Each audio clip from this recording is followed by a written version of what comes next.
समझ गया सर, आप निश्चिंत रहिए। पांडे ने कहा।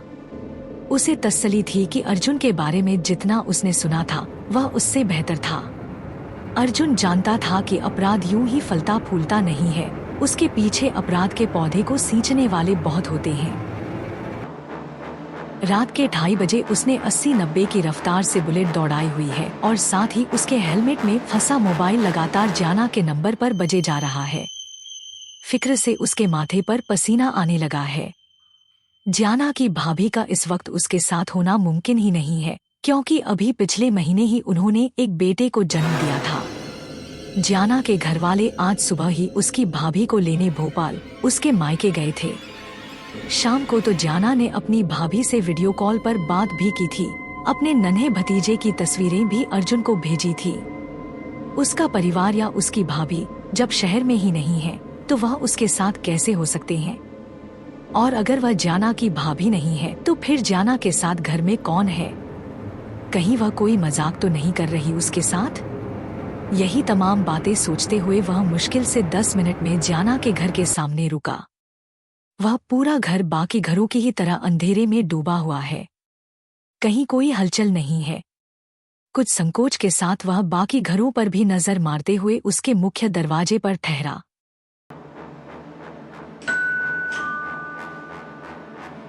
जियाना। उसने डोरबेल बजाते हुए आवाज लगाई। कुछ देर इंतजार किया, जियाना। लेकिन कई बार कोशिश करने पर भी दरवाजा नहीं खुला। अर्जुन ने 2-4 उल्टे कदम लिए और सिर उठाकर पहली मंजिल पर बने उस कमरे को देखा जो कि जाना का है। जियाना। उसने फिर आवाज दी, लेकिन वह कमरा उसी तरह खामोशी में डूबा रहा। आखिर वह घर की पिछली सीढ़ियों पर दौड़ता हुआ उसके कमरे तक पहुंचा। कमरे का दरवाजा अंदर से बंद था। अर्जुन उसे पुकारते हुए बालकनी के कांच से अंदर झांकने लगा।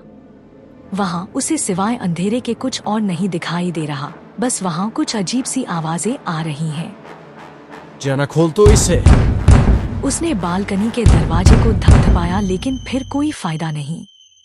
उसने हारकर बालकनी के कांच पर एक गमला दे मारा। किसी तरह वह अंदर पहुंचा और जैसे ही उसने कमरे की लाइट का स्विच ऑन किया तो जैसे सांस लेना ही भूल गया। कमरे का सारा सामान अपनी जगह पर बुरी तरह थर्रा रहा है। ठीक सामने चादर में सिर से पैर तक ढकी जाना कमरे की एक दीवार से बार बार टकरा रही है। हैरानी यह है कि उसके पैर जमीन पर नहीं बल्कि कुछ इंच ऊपर हैं। उसकी घुटी सी चीखें और हवा में ही हाथ पैर चलाना जाहिर कर रहा है कि वह किसी से जूझ रही है, लेकिन किससे? कोई दिख तो नहीं रहा। अर्जुन खुद भी उसे देखकर कांप सा गया। हड़बड़ाहट में उसे कुछ सूझ तो नहीं रहा, लेकिन वह तुरंत उसके पास पहुंचा और उसके कंधों को जकड़कर अपनी तरफ खींचा। जियाना, होश में आ। लेकिन उसका दीवार से टकराना कम नहीं हुआ, उल्टे और तेज हो गया। जियाना। एक बार और पूरी ताकत से उसने जाना को अपनी तरफ खींचा और उसे लेकर फर्श पर एक तरफ गिर गया। उसने जाना के चेहरे से वह चादर हटाई। ये क्या कर रही है? तू ठीक तो है? हाँ। पसीने से तरबतर वह चेहरा, इतना लाल मानो पूरे शरीर का खून चेहरे पर आ गया हो। पसीने से उसके बाल तक तर हो चुके थे। अर्जुन, वह भर्राए गले के साथ बोलकर उसे लिपट गई। उसके पूरे शरीर की वह कंपन अर्जुन अपने आप में महसूस कर पा रहा है। उसके सिर पर हाथ फेरते हुए अर्जुन ने आसपास देखा। उनके जमीन पर गिरते ही सब कुछ ठहर गया है। ये तेरे कमरे में भूकंप क्यों आ रहा था? अर्जुन, मुझे बाहर जाना है। वह बच्चों की तरह बिलखती हुई बोली। प्लीज बाहर चल। अर्जुन ने उसे ले जाकर बालकनी के एक कोने पर खड़ा किया। मैं तेरे लिए पानी लाता हूँ। बोलकर जैसे ही अर्जुन मुड़ा, जाना ने उसकी बाह जकड़ ली। नहीं नहीं, मुझे पानी नहीं चाहिए। तू अंदर मत जा प्लीज। पता नहीं क्या है वहाँ। घबराते हुए उसने अपने कमरे को देखा, जो कि इस वक्त बिल्कुल मासूम दिखाई दे रहा है।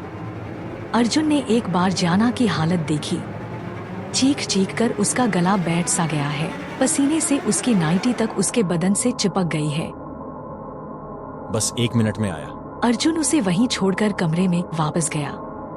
अंदर आते हुए हालांकि अर्जुन के दिल की रफ्तार भी कुछ तेज तो हो गई थी, लेकिन वह इतना डरा हुआ नहीं था कि बिना पानी लिए ही लौट जाए। उसने कमरे में एक सरसरी सी नजर मारी। पलंग के पास ही रखे मेज पर पानी की बोतल होनी चाहिए थी, वहां नहीं है। शायद उस उठापटक में कहीं गिर गई होगी। उसने झुककर पलंग के नीचे देखा। बोतल लुढ़ककर पलंग के नीचे ही पहुंची हुई थी। हॉरर फिल्मों में अक्सर पलंग के नीचे कुछ ना कुछ होता है। पता नहीं ये ख्याल इस वक्त क्यों उसके दिमाग में आ रहा था। उसने हाथ बढ़ाकर टटोलते हुए जैसे तैसे वह बोतल निकाली और वापस चलने लगा। उसे अभी भी समझ नहीं आ रहा कि जो कुछ हुआ था वह हुआ कैसे। वह सोचते हुए जाना के पास वापस आ गया। थैंक्स यार। जाना ने उसके हाथ से पानी की बोतल ली और जो 2 मिनट पहले वह नाना कर रही थी, उसे भूलकर पूरी बोतल एक सांस में गटक गई। उसने बोतल का ढक्कन बंद कर उसे मुंडेर पर रखा और सांस भरते हुए, सिगरेट है तेरे पास? उसके पूछते ही अर्जुन को याद आया कि सिगरेट केस तो वह पांडे को थमा आया था। यहाँ उसने ना में सिर हिलाया और वहाँ जाना की आंखें उसे खा जाने वाले अंदाज में घूरने लगी। अभी इतनी अर्जेंसी में पूरी तैयारी के साथ निकलता क्या? अर्जुन ने अपने हाथ कमर पर रख लिए। मेरे मेज की दराज में होगी, कहकर वह बेचारगी के साथ सिर का कोना खुजाने लगी। क्यों? अब कोई खतरा नहीं है वहाँ? अब तू एक बार तो चला ही गया वहाँ। प्लीज, इस वक्त बहुत जरूरी है। दिमाग घुमा हुआ है मेरा। आधी से ज्यादा रात बीत चुकी। जाना अर्जुन के साथ बालकनी के एक किनारे पर बैठकर सिगरेट फूंक रही थी। उसने अपने डर को काफी हद तक काबू कर लिया है और फिलहाल वह धुएं के साथ उस डर को सीने से बाहर फूंकती जा रही है। अर्जुन ने उसकी तरफ देखा। अब वह बात करने की हालत में दिख रही है। तू उस समय किससे बात कर रही थी? तेरी भाभी तो यहाँ है ही नहीं।